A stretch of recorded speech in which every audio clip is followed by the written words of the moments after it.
반갑습니다. 해피가정사연구소 서상복 소장입니다. 결혼식에 왜 검은 정장 흰 드레스를 입을까요? 이와 같이 신랑 신부가 입장할 때 신랑이 검은 옷을 입고 신부가 흰 옷을 입고 부부가 입장하고 또 서로 약속을 하고 이런 이 원인이 된 배경이 성경에서 보면 에베소서 5장 31에서 32절에 보면 사람이 부모를 떠나 아내와 합하여 한 몸을 이룬다. 그런데 바울이 이거를 예수님과 교회인 나와 합하는 것을 말하고 있다. 신랑이 검은 정장을 원래 입습니다. 물론 요즘 푸른색도 입고 흰색도 입기도 합니다. 그것이 뭐 잘못됐다는 건 아닌데 의미는 알고 있어야 합니다. 신랑의 검은 정장의 의미는 바로 죽음입니다. 창세기 2장 24절에 남자가 부모를 떠나 예수님이 하늘 아버지를 떠나 십자가의 죽음으로 신부인 교회가 회복되듯이 결혼은 신랑과 신부의 서로의 죽음이, 특히 신랑이 먼저 죽음을 고백하는 것이 결혼의 생활 이후에 쭉 행복이 보장되는 것이죠. 여러분 그렇습니다. 이것을 신학자들은 죽음의 행진 이렇게 말하기도 했죠. 그러면 신랑은 죽음을 자기 정체성을 다 무너뜨리는 이런 죽음을 말하는 게 아니라 오히려 자기가 바른 색깔로 살아나는, 다르게 말하면 자기 중심성을 죽인다는 거예요. 고집을 죽인다는 거죠. 이기심을 죽인다는 겁니다. 이전에 옳았다는 그 고집을 죽이는 거죠. 그래서 이것이 된 사람이 아내가 행복해져서 행복해진 아내의 입을 통해 남자가 다시 부활하는, 이것이 남자의 검은 정장이 뜻하는 죽음의 고백입니다. 저 신랑 입장하는 사진이죠. 여러분 이제 우리 모두가 이렇게 입장을 했으면 참 좋겠습니다. 이제 신랑이 먼저 입장하죠. 요새 신랑 신부도 같이 손잡고 입장하기도 하는데 최초의 결혼식들은 신랑이 먼저 입장했습니다. 신랑 신부가 지금은 같이 입장하면 안 되냐? 그건 아니지만 신랑이 먼저 입장했던 원래의 결혼의 취지는 드러내야 되는 것은 맞습니다. 신랑 입장은 다름이 아니라 남자가 부모를 떠나 라는 성경의 말씀에 입각해서 부모를 떠난다는 것을 신랑 입장이 말하고 있습니다. 물론 신부도 부모를 떠나야 되죠. 근데 신랑이 부모를 떠난다, 이것을 떠남 언약이라 해서 예수님이 하늘 아버지를 떠나 신부인 우리를 합하여, 그래서 신부인 우리가 행복해진 것듯이 신랑이 부모를 떠나는, 다르게 말하면 부모란 분리되고 또 아내를 1순위로 여기고 귀하게 여기고 육신의 부모가 아니라 하나님을 부모로 여기고, 이게 신랑이 먼저 입장하는, 그래서 이런 신랑은 부부가 행복하게 되는 일에 가장 기초를 다지게 된다. 그것이 신랑 입장인 것이죠. 여러분 신부의 흰 드레스는 그럼 무엇일까요? 순결과 수용을 상징합니다. 순결은 영과 혼과 육이 모두 당신만을 사랑하겠다, 이것이 순결입니다. 여기엔 당연히 성적으로 거룩한 것도 포함됩니다. 부부가 성관계를 하는 것을 더러워하지 아니하고 서로 배려하고 하나 되겠다, 즐거워지겠다, 이런 것도 순결에 포함되어 있죠. 그리고 흰색은 다른 색깔이 물들어지죠.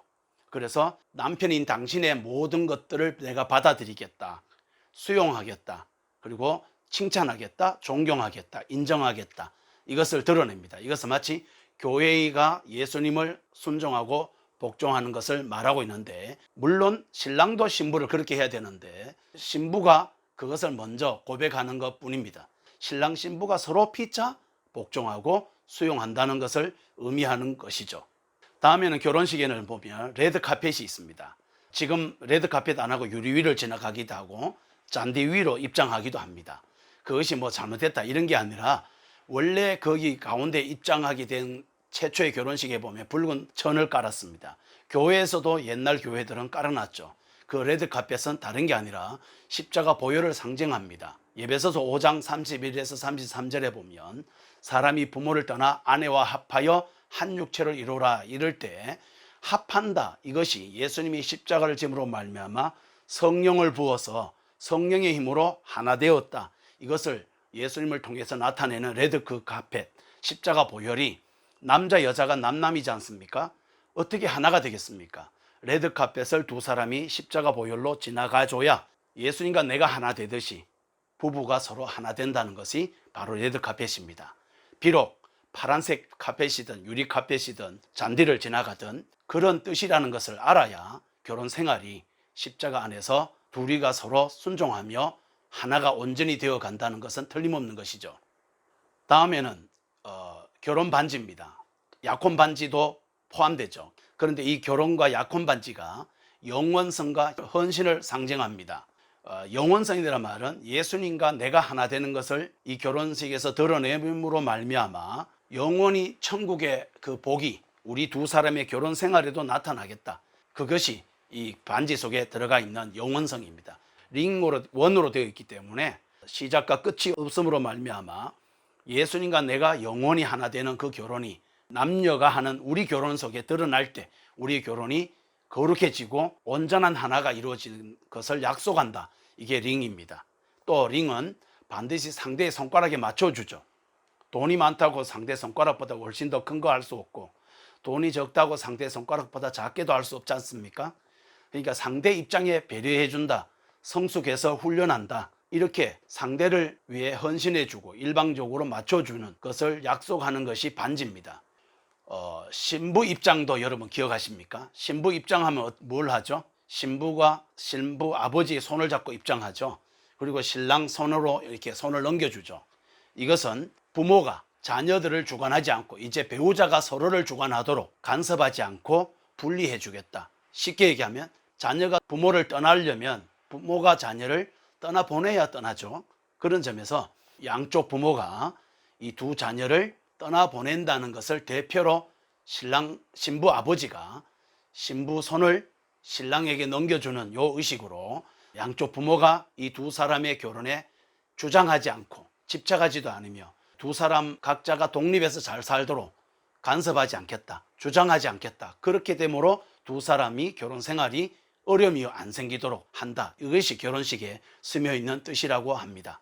여러분, 지금까지 내용을 정리하면 그렇습니다. 제가 이 그림을 만들어 봤는데요.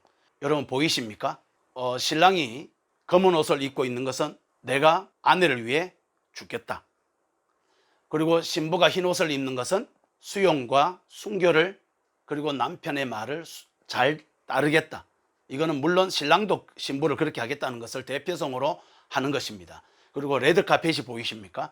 이 레드카펫은 예수님이 나와 하나 되는 듯이 남자 여자는 남남이었기 때문에, 이기심이 있기 때문에 십자가 보혈을 지나가야만 온전히 하나 된다. 그래서 레드카펫인 거죠. 그리고 이 두 사람이 하나 되어서 들어가면 어떻게 됩니까? 예배와 교회가 지성소로 하나님과 이스라엘 백성이 하나 되듯이 우리의 가정이 천국이 이 땅에 이루어지는 참된 하나님 나라가 만들어지는, 이것이 이 결혼식의 전체적인 배경입니다. 여러분 그렇습니다. 결혼은 우리가 하는 결혼식 위에 예수님과 내가 하는 결혼이 깔려 있고, 또 밑에는 구약의 모든 예배와 하나님과 이스라엘의 언약, 아브라함의 언약, 이런 약속들이 세 가지 층으로 깔려 있는 것이 이게 결혼입니다. 여러분, 프로그램에서 그냥 인간의 잔치에서 하나님이 함께 하시는 거룩한 하늘나라가 이루어지는 곳으로 바뀌는 그날까지 여러분을 응원하겠습니다. 감사합니다.